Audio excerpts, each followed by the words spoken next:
Welcome, lovers. I don't know what I'm doing, but you probably already knew that. And there's a phone right here. I'm screen recording on my phone because we couldn't figure out a better way to do this, so either you'll see the back of my phone or you'll see my friend Tiffany. Hello.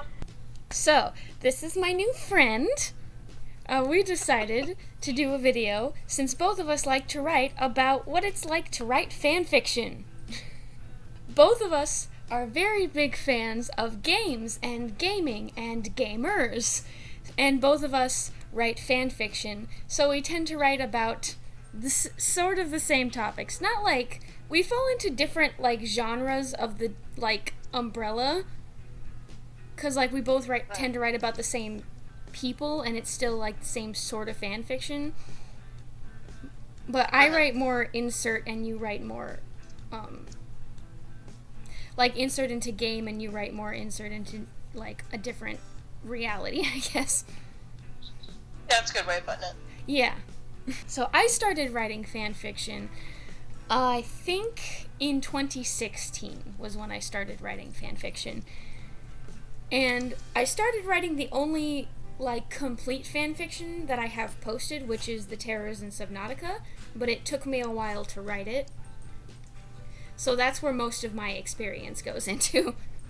Yeah, I wrote not necessarily a fan fiction, but my first, original kind of story when I was in college. No, I think it was in high school. I was, just kind of briefly writing it, and then when I got into college, I actually sat and actually typed it up. And I typed half of it up. I was super happy with it all, and then my computer deleted it. Oh. So it's just gone forever. That's really sad. So I was so frustrated that it got deleted that I never picked it back up again. So I'm just I'm not going to finish it now because it's gone.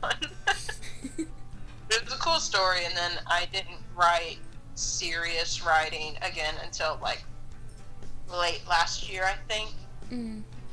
Because then before that, for a couple of years, I mostly just did one shot or just one page stories is what I was calling them.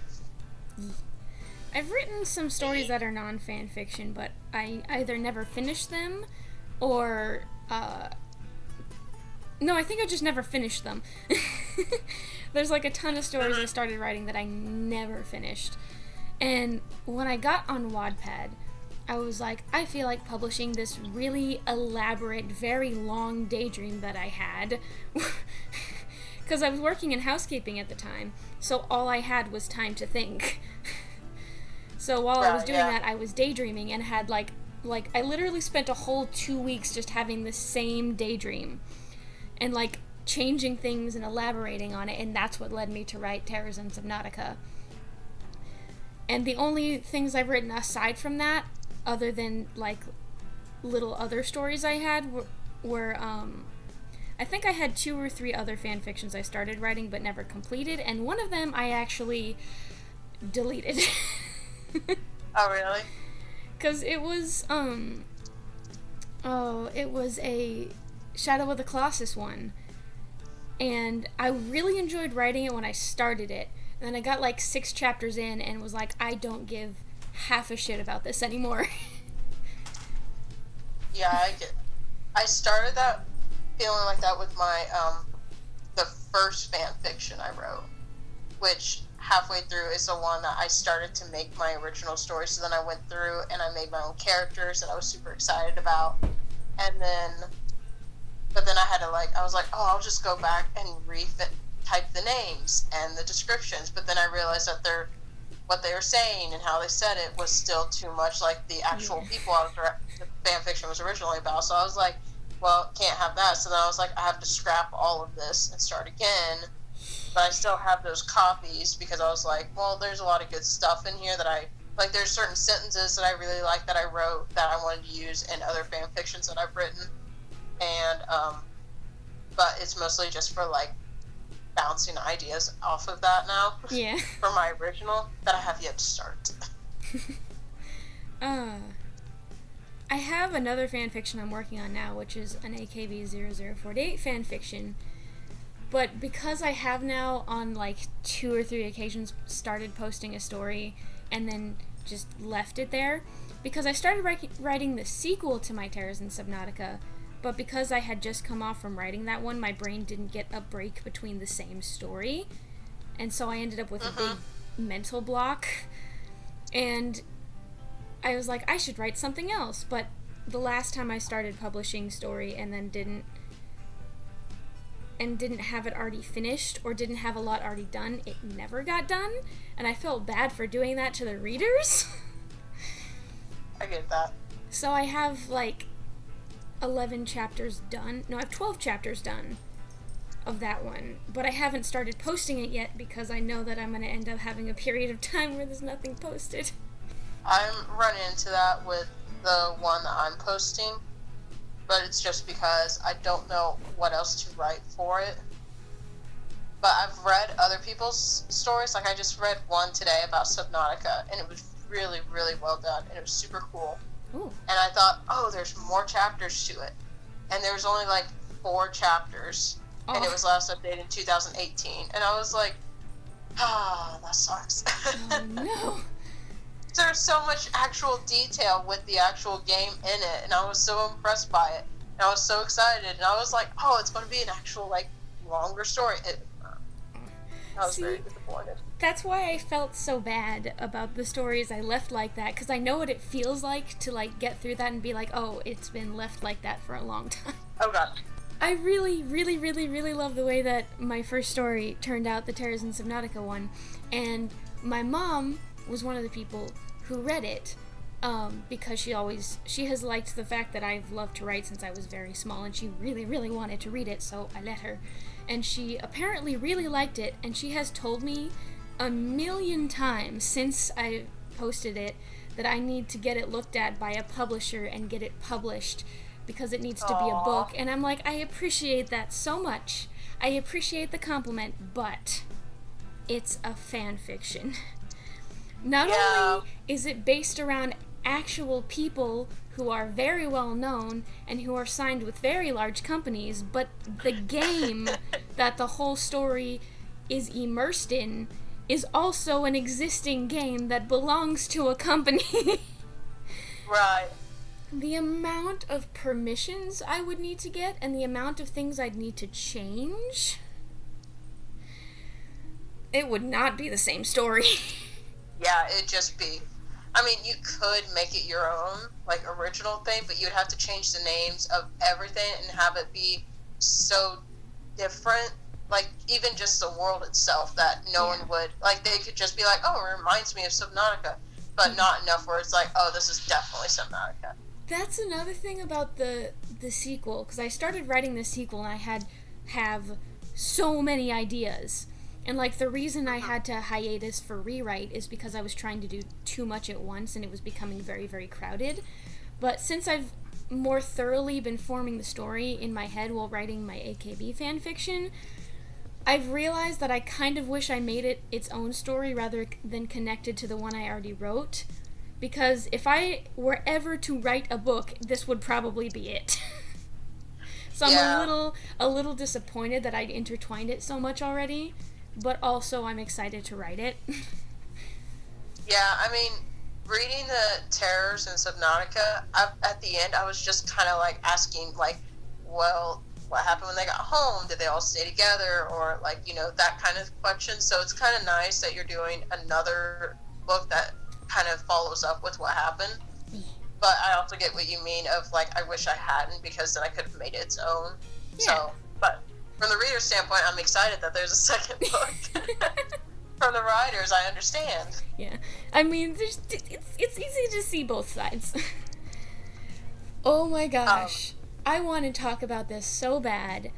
There are so many people who, if they like your story and they like the way you write, they will message you directly, and just so many people that will just be like, can you do smut?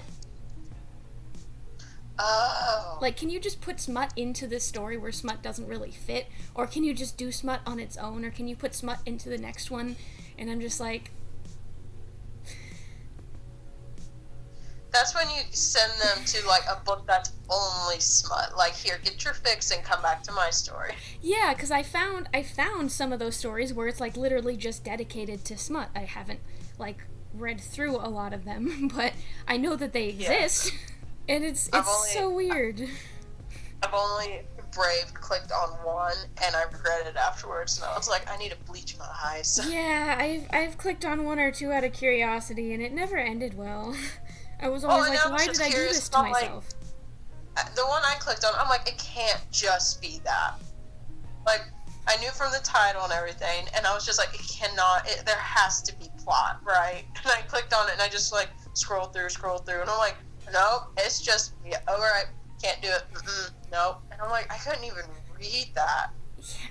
Like, I don't get the people that can, it's like people that can read 50 Shades of Grey. So my old manager, just on the topic of those kind of books, she was reading 50 Shades of Grey at work, which was really weird anyways. But me and my coworker, he does the best, like, old school British accent. So then he picked it up and started reading it in that accent.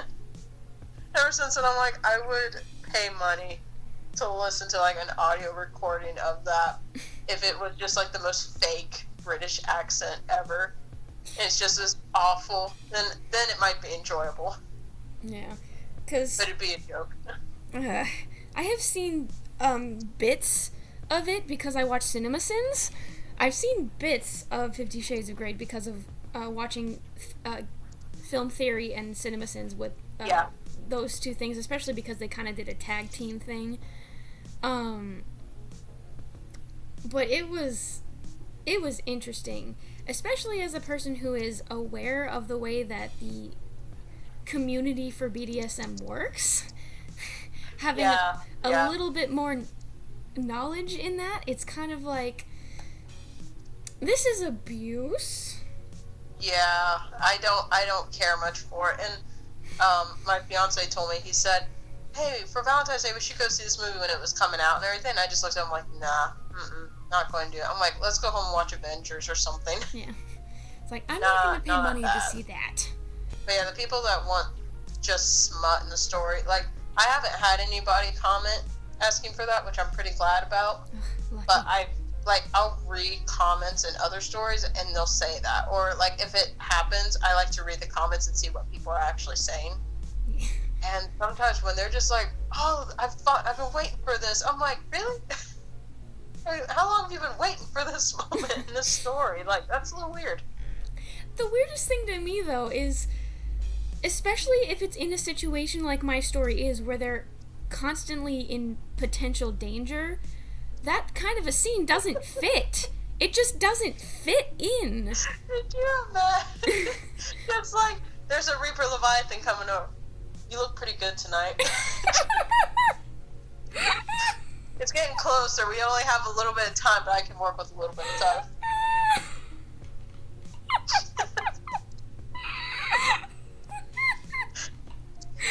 Oh my god, that's so weird. Perfect. That's great. One of the things that I'm sure most of us do is we like to look at other fan fictions to get a little bit of inspiration when we're having a block. But, like, sometimes I'll come across something and I'll be like, I can't use this as inspiration, either because they say something very specific that hits really hard and I know that I wouldn't be able to focus on anything but that, or it's just so terribly cringy or horribly written, or the characters are just so far away from where they're based. It's like, pass. Hard pass. I got a update notification like at noon today or something that somebody had posted a new chapter, and I looked at the story name and I was like, I don't even remember reading this. Like, the majority of the stories that I've already read are kind of done, so I shouldn't be getting many updates anymore. So this one came up and I'm like, okay, I'll look at it, and I click on the new chapter and it's chapter 28. So I'm just like, I don't remember the story. And then it's going through and it's just like, oh, I'm following this person to see if the guy that I'm looking for is alive. And I'm just like, what is happening? I was so lost. So then I went back to the beginning, started reading it, and I'm just like, this isn't good. Like, why is this in my library? So I took it off. I still get updates for some that I stopped reading. Like, there was a Bachelor one that I, like, being on the Bachelor type thing that I was reading that I really liked, but they didn't post for a long time, so I forgot about it. But then when they did post and I got the notification, I forgot to read that, and they've posted again since then, and now I'm like, I'm behind, but, like, I kind of don't want to now. The only, besides your stories that I'm following, that I'm always, if, like, whenever you get the second one, like, if you get further down and you post it and everything, I'll be excited about that. But the only other one is this other book that, so I have that one story that I'm reading, and it's really good, but she keeps doing chapters where it's just like maybe 10 sentences long. And they're like, well, like, in the context it makes sense and it's really, really well done. But like, she'll post like, oh, I posted a new chapter, and I'm just sitting there like, yes, new chapter, and it's just one of those, and I'm like, dang it. Disappoint. It's slightly disappointed, but like I said, it works really well with the story, so I'm not really bummed out, because I'm like, oh, cool, updates, but Yeah. Do you remember that crazy story about Wilford I told you about? Yes. I got an update about that the other day. It's in my library, and I didn't get oh wait, do you have to be following them to get updates? I think so. I don't know. Wait, no. I'm not following. It's the one about, like, insanity, where it gets really, really gory and really, like, weird and violent, like the one I stopped reading. Yeah, well, isn't it just called Wilford times Reader? I don't know. It's either that or it's, like, insanity. It's something like that, but it's, like, about craziness. If it's the one I'm thinking of, it's in my library and it hasn't been updated, so it might be the other one. But if it's insanity, it might be the same. No, she's only written anxiety. I was going to say, if it's the same girl that did, I'm assuming it's a girl, that did the dark one, anxiety, then, maybe. Yeah, I can see her style going that way, because that one even got really messed up. Yeah, I don't know. I don't know if I got, like, a really late update that was a glitch or what, but it reminded me that it existed, and my brain went, oh, I was going to bring up struggles of accurately writing people that actually exist that are in your stories. The worst. Well, and it's like, because on my first fanfic that I was writing, so I was telling my fiance about it, because I felt kind of weird writing about two other guys a lot and thinking about it and saying, like, oh, I'm going to have them do this and react like this and everything. And so I felt kind of bad, but then after a while, it didn't really feel like I was writing about those certain people anymore, just what I was writing. Yeah. Don't spill my tea.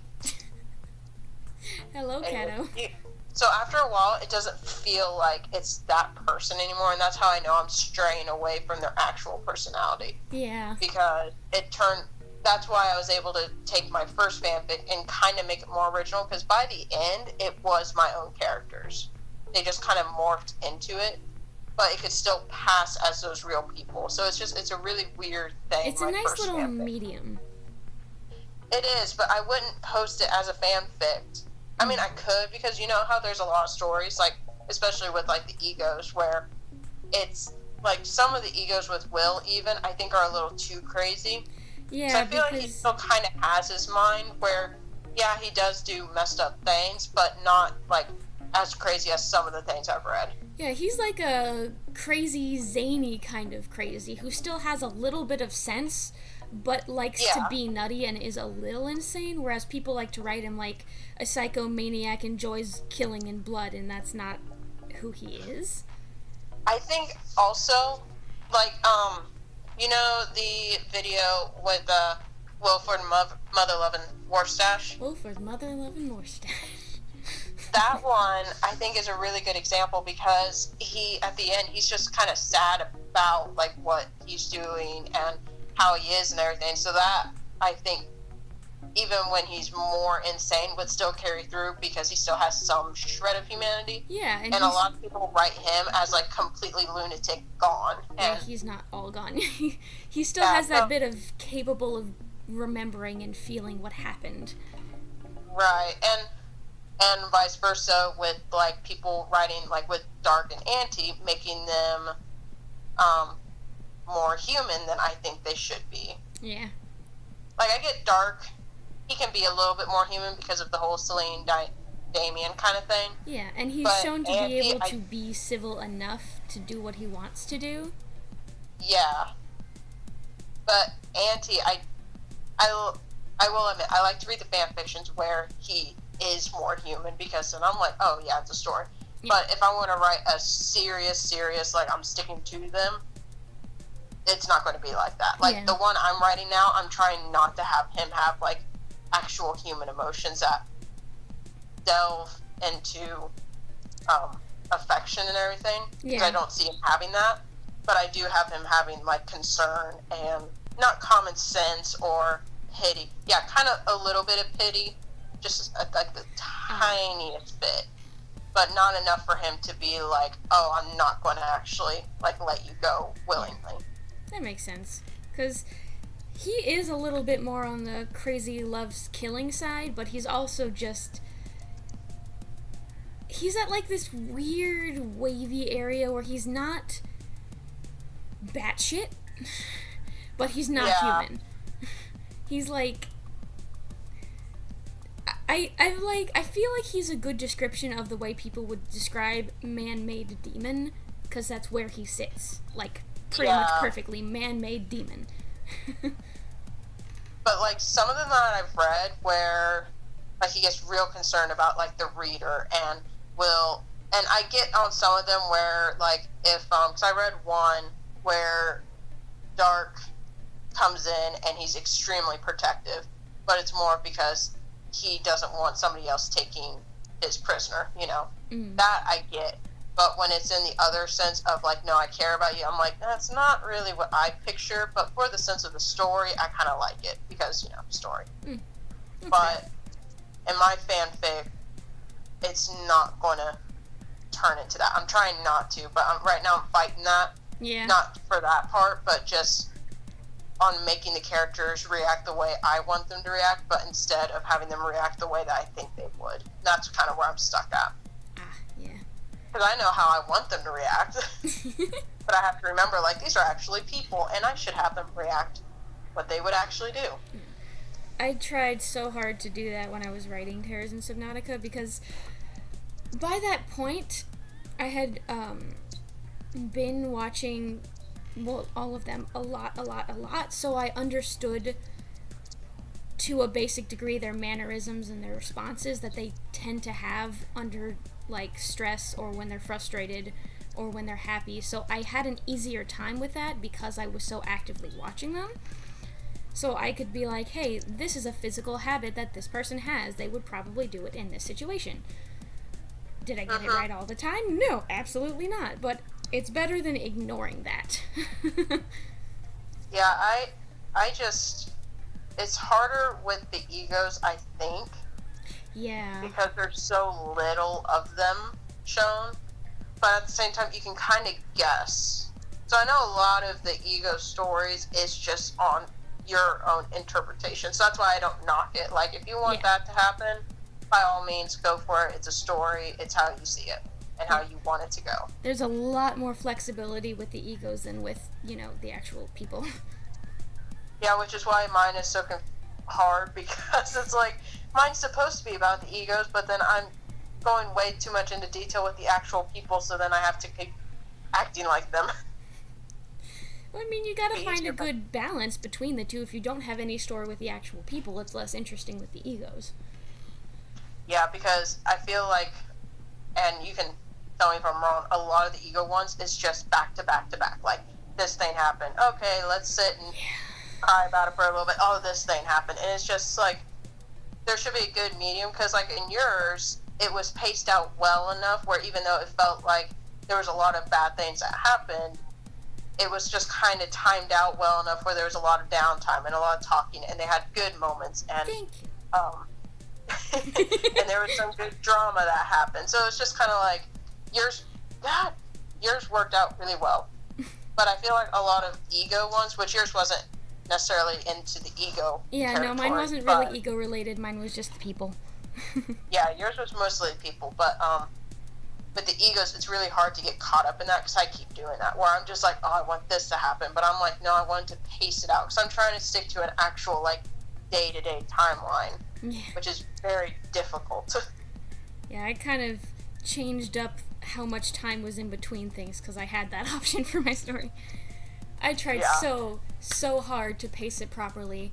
Because when I was writing it, there were a bunch of times where I got super excited about the next thing I knew would happen, but then I was like, if I don't give it a break, it's going to read really clunky, because I've read enough fan fiction that I know that happens a lot. And I am so proud of that one scene with the breakfast. That's so good.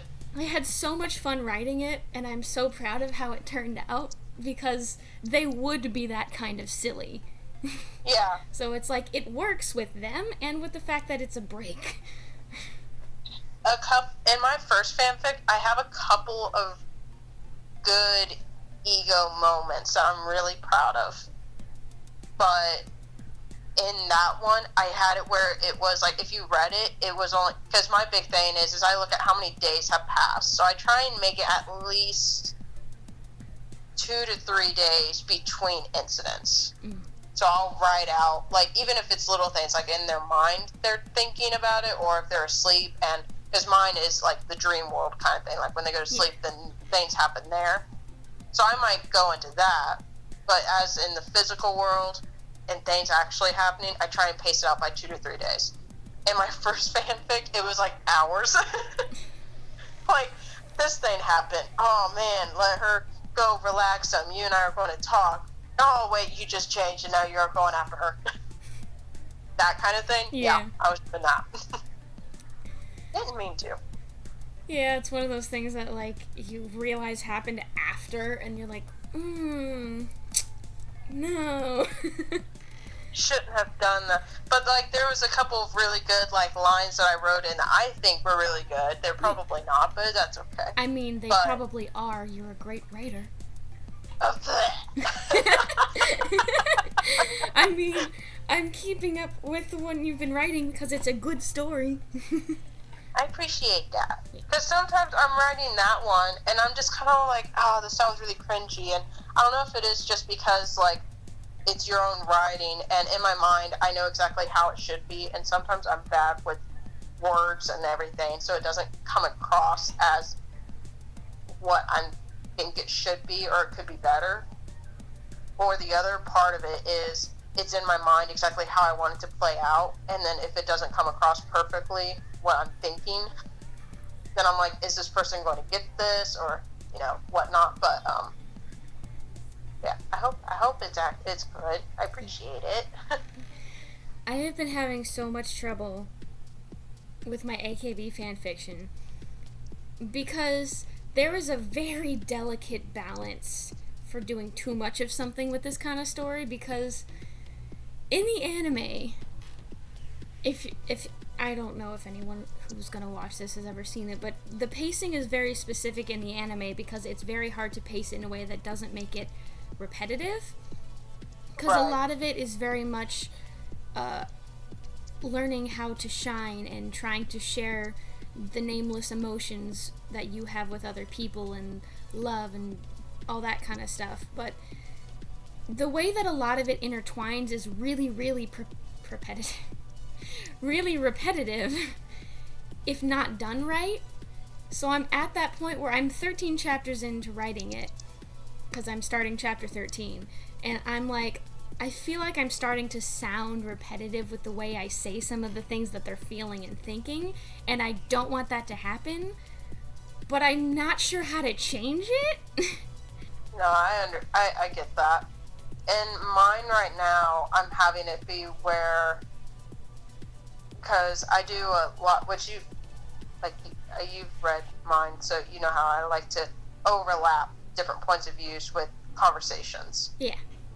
And it's not that it's hard to get the words right, because all I have to do is just write it down or just remember what was said and how they acted, because I try and match up their posture, or if they do something, like if somebody says something real tensely and they like clench their fist, I'll try and write it that the person noticed that in this other point of view. And it's not so much that it's difficult to do that right now, but the pacing of these 2 chapters, because I'm writing 2 chapters at the same time pretty much, is so crucial. Because because like something happened the night before, so then it's all about like the other 2, how they're reacting to it, and how the person that it happened to is reacting to it. Because they don't think it actually happened, they don't remember it. Yeah. So they have to act like they don't want to say anything to protect the main person, but she also has to kind of notice that something's off, and it's just a lot of pacing. And I'm not. It's hard to separate until it goes like right in the middle and lines up.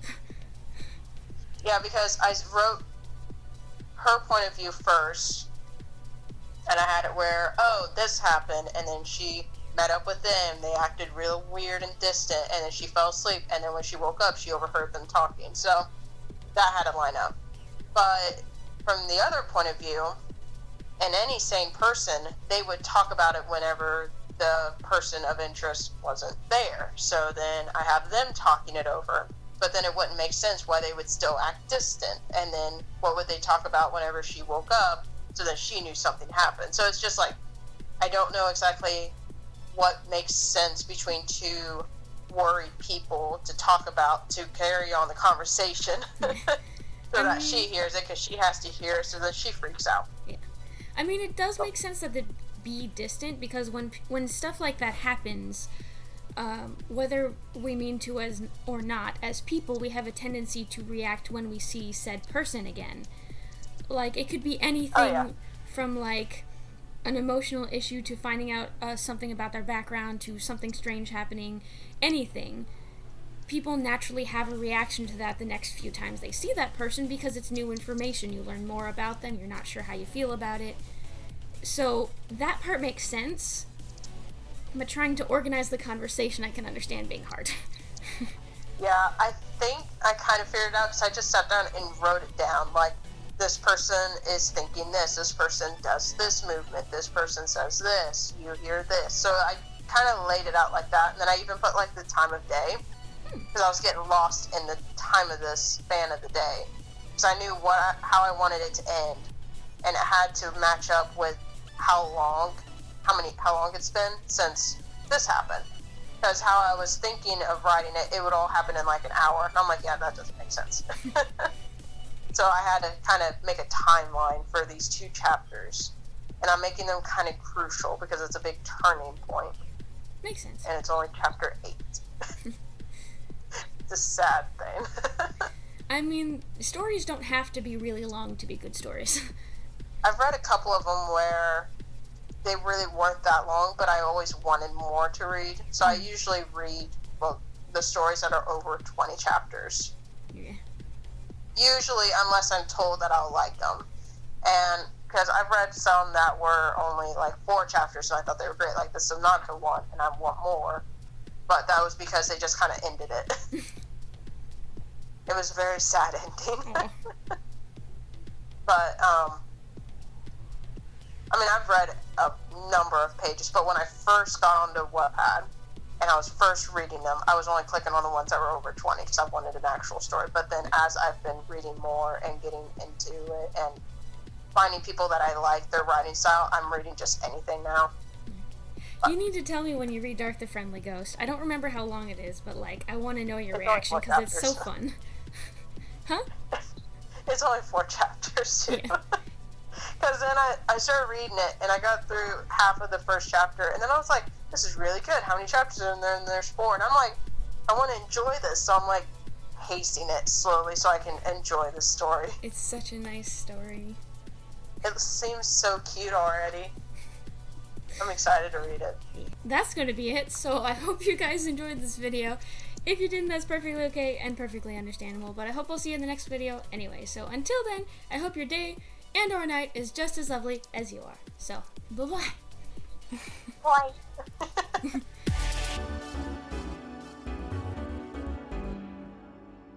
Are you fanfiction? Because I would read you all day. Yes.